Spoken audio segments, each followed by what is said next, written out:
আঁকা বাঁকা রাস্তা পথ ধরে শুধু হাঁটতেছি হাঁটতেছি। এই পাহাড়ি পথগুলা অতিক্রম করতে অনেক সময় লাগে, জঙ্গলের ভিতর দিয়ে দিয়ে যাওয়া লাগে। এখন তো তবু আলহামদুলিল্লাহ মোটামুটি ভালো আছে, যে গাছে পাতা টাতা আছে, ডালপালা আছে।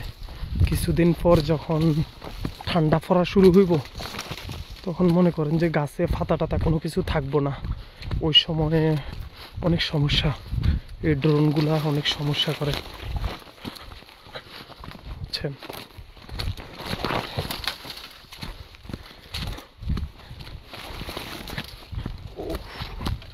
এরকম পাহাড়ি পথগুলা দিয়ে হাঁটতে অনেক কষ্ট।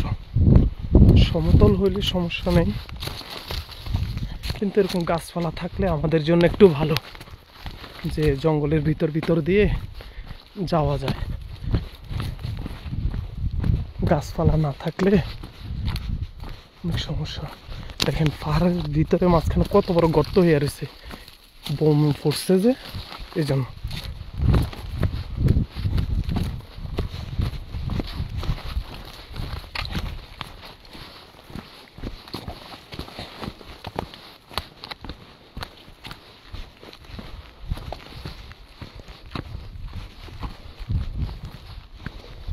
দেখছেন এই পাহাড়ের এখানে ঢালুতে এটা আমাদের একটা কামান বসানো আছে, এখান থেকে মনে করেন যে গোলাগুলো ছোড়া হয়।